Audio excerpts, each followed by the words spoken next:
Friends, good evening. સ્વાગત છે એક મસ્ત મજાના વ્લોગમાં. કેમ છો? આઈ હોપ કે બધા મજામાં છો. તો નવરાત્રિમાં હમણાં તો ગમે ત્યારે વિડીયોની શરૂઆત થઈ જાય છે. સવાર, બપોર, સાંજ, જ્યારે ટાઈમ મળે ત્યારે, જ્યારે યાદ આવે ત્યારે. તો આજનો વિડીયો પણ અત્યારે 6 વાગે ચાલુ કર્યો છે અને અત્યારે જો ભાઈ મેં કંઈક આવા કપડાં પહેર્યા છે આજે. તો આજે ધવલ એમ કહે છે બહુ મસ્ત લાગે છે અને મમ્મીનું કહેવું એવું છે કે આમાં તું બહુ મોટી મતલબ જાડી લાગે. તો તમે બધાએ કમેન્ટ કરો કે હું આ કપડાની અંદર કેવી લાગું એ. તો જો કંઈક આવા મેં પહેર્યા છે આજે. આ નવું પેન્ટ કંઈક પહેર્યું છે. તો આવું કંઈક મારે પહેરવું જોઈએ કે ના પહેરવું જોઈએ કમેન્ટ કરજો. અને એની સાથે સાથે અત્યારે જો ધવલનું મેં લેપટોપ છીનવી લીધું છે. તો મતલબ અહીંયા મેં એડિટિંગ કરવા માટે, કેમ કે બપોર બહુ ઊંઘ આવતી હતી ને તો સૂઈ ગઈ હતી, એટલે અત્યારે એડિટિંગ કર્યું, અપલોડ કર્યો અને હમણાં તમને વિડીયો પણ મળી જશે. અને સાથે સાથે ધવલ જો પછી એનું કામ કરવા માંડ્યા, તો કે હું મારું કામ કરી લઉં ત્યાં સુધી તો એડિટ કરી દે. તો મેં અહીંયા એડિટનું કામ કર્યું છે. અને અત્યારે આ સન્ડે છે તો કંઈક ને કંઈક નવું બનાવવાનું હોય. તો આજે બનાવવાના છે પાસ્તા. ધવલ પાસ્તા ખાવાના ને? તો એને પાસ્તા ખાવા 2 દિવસથી કહે છે. અને આજે કેવલભાઈના 2 ફ્રેન્ડે પણ આવ્યા છે. તો મમ્મી કે તું પાસ્તા એના માટે બનાવી દેજે. તો એના માટે થોડુંક ચીઝ ને એવું લેવા જવું પડશે. તો ચાલો આપણે એ લઈ આવી અને નીચે જઈએ કે મમ્મી પપ્પા શું કરે છે. નીચે આવી કે ચાલો હું ડેરીમાંથી ચીઝ ને એવું લઈ આવું. પણ નીચે આવીને ત્યાં નીચે કોઈ નહોતું. મતલબ કેવલભાઈની ઉપર વાંચે છે પણ અહીંયા મમ્મી પપ્પાની નથી, કેમ કે એ લોકો ગયા છે મામાના ઘરે આટો મારવા. થોડીક નાનાબાની તબિયત લૂઝ છે એટલા માટે. તો એ ત્યાં ગયા છે. તો હવે આપણે આપણું કામ શરૂ કરી દઈએ. જેમ કે પાસ્તા બનાવવાનું છે. પાસ્તા બનાવવાનું છે ને કામ બહુ ઇઝી છે, એકદમ બહુ હાર્ડ નથી. પરંતુ એની જે સુધારવાનું નામ છે એ બધી છે ને લાંબુ થોડુંક ચાલે એટલા માટે. તો ચાલો આપણે ચાલુ કરી દઈએ. અને મેં પપ્પાને ફોન કરીને કીધું તમે ગયા છો તો એ રસ્તામાં જ અમૂલ પાર્લર આવે તો ત્યાંથી ચીઝનું મોટું પેકેટ લેતા આવજો. તો પાસ્તા બનાવવા પહેલું કામ શું હોય? પાસ્તા બોઇલ કરવાનું. તો ઘણાની એવી કમેન્ટ આવશે કે પાસ્તા કયા તમે યુઝ કરો છો, બહુ ના ખવાય, આવી બધી કમેન્ટો આવતી રહેશે. તો હું અહીંયા છે ને પાસ્તા યુઝ કરું છું સોજીના, જે એમ કહે છે 100% સોજી.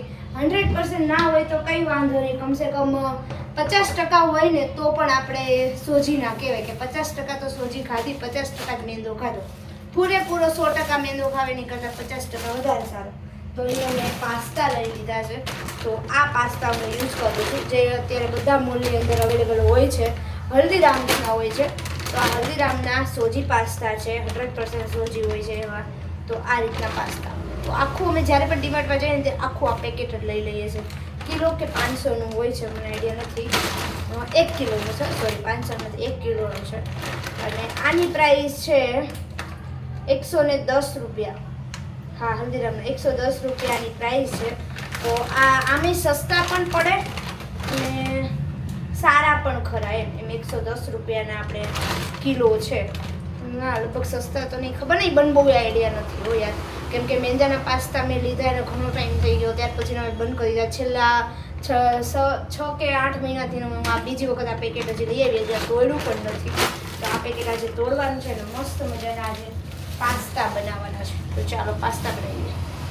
તો અત્યારે ભજીયાનો પ્રોગ્રામ છે. હમણાં તમને એમ કીધું કે મેં પાસ્તા બનાવ્યા. તો પાસ્તા અમારા બધા માટે બનાવ્યા છે. મતલબ કેવલભાઈના 2 ફ્રેન્ડ આવ્યા છે, એ હું ને ધવલ, અમે 5 જણા માટે પાસ્તા અને બાકી બધા માટે ભજીયાનો પ્રોગ્રામ, એટલે મમ્મી પપ્પા માટે. અને એ પણ કુંભણિયા. તો હવે વરસાદ આવે છે એટલે પપ્પાને ભજીયા ખાવાની ઈચ્છા થઈ ગઈ. કેમ પપ્પા? ભજીયા ખાવાની ઈચ્છા થઈ ગઈ તો એ ખાય છે. બધા બેસાડી દીધા છે અને પછી આપણે પાસ્તા. જો મમ્મી પપ્પા બેસી ગયા છે ભજીયા ખાવા. તો કેવાક બન્યા?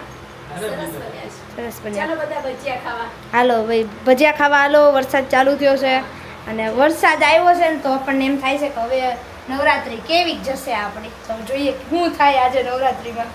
ફાઇનલી અત્યારે હું થઈ ગઈ છું તૈયાર. અને વરસાદ તો આવ્યો હતો પણ વરસાદને અત્યારે હાવ બંધ થઈ ગયો છે, કોરું થઈ ગયું છે. પણ હજી તો એમ નીચે પાણી એવું ભરેલું છે, છાંટા ક્યારેક ક્યારેક આવે છે. પણ છતાં પણ જે ગરબા પ્રેમી છે એને ગરબા રમતા કોઈ રોકી શકે નહીં. અને અમદાવાદની ભાષામાં ગરબા ગાવા, તો અમે અમદાવાદમાં ગરબા ગાવા બોલીએ છીએ.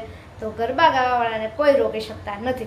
તો અત્યારે વરસાદ ચાલુ હશે, છાંટા આવશે તોય છતાં પણ આપણે ગરબા ગાવાના છે. તો અત્યારે થઈ ગયા છે ગરબા ચાલુ. તો ચલો ફટાફટ જઈએ. અને મમ્મી તો ઓલરેડી ત્યાં જતા ગયા છે, કેમ કે એને આ ચેન્જ નહોતા કરવા. એના કપડાં કંઈક આવવું છે તો આવીશ, નકર નહીં આવું એમ. તો મેં આજે ખાલી કુર્તી પહેરી છે અને નીચે પહેર્યું છે જીન્સ. તો એ રીતે કંઈક આવી રીતે એક સરસ એવો લુક લઈ લીધો છે. અને આ કુર્તી મેં હજી હમણાં બનાવી એટલા માટે તો આજે પહેરી લીધી છે ફાઇનલી, કેમ કે આ તો મારી કુર્તી છે ને ચણિયાની જે પહેરવાની હતી, મતલબ ચણિયાની ઉપર આ પહેરવાની હતી, નીચે ચણિયો પહેરવાનો હતો, પણ બિલકુલ પોસિબલ ન બન્યું. હવે વરસાદ આવ્યો એટલે મેં કીધું જીન્સ પહેરી લઉં તો પણ સારી જ લાગે.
ચાલુ ગરબાએ મંડળી શીખવાનું ચાલુ કર્યું છે બધાએ. જો અહીંયા બધાએ ચાલુ ગરબા બંધ કરીને અહીંયા મંડળી શીખે છે બધા. આજે ફાઇનલી બધા શીખી જ જશે એટલે કાલે ગવાશે. અને અહીંયા આ બધા જોવે છે.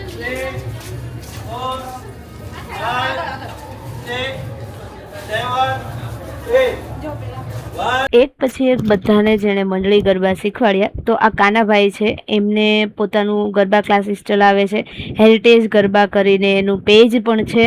અને આજે વરસાદ બહુ હતો એટલે પાર્ટી પ્લોટમાં રજા હતી એટલા માટે અમને સોસાયટીમાં જ ગરબા શીખવાડતા હતા અને સાથે સાથે અમને સરસ મજાના ઢોલ ઉપર મંડળી પણ રમાડી.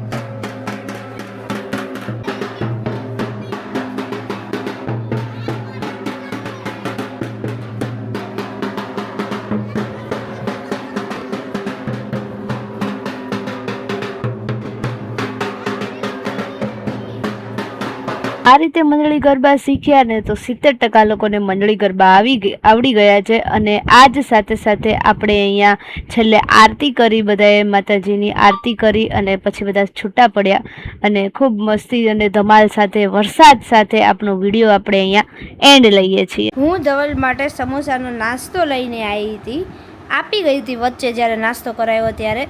તો એક સમોસું એણે ખાધું અને એક આ પડ્યું છે બાજુમાં, કેમ કે 2 વૈજાતા ને હું આપી ગઈ હતી અને એક કેવલભાઈ માટે ને એવી રીતે આપી ગઈ હતી. તો એણે સૂઈ ગયા હતા એટલે એણે નહોતું ખાધું.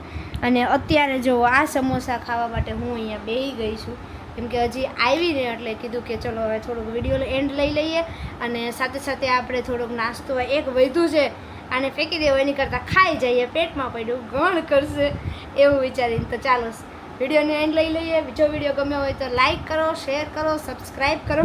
મળીએ નેક્સ્ટ વિડીયોમાં. ત્યાં સુધી bye bye, Tata, take care.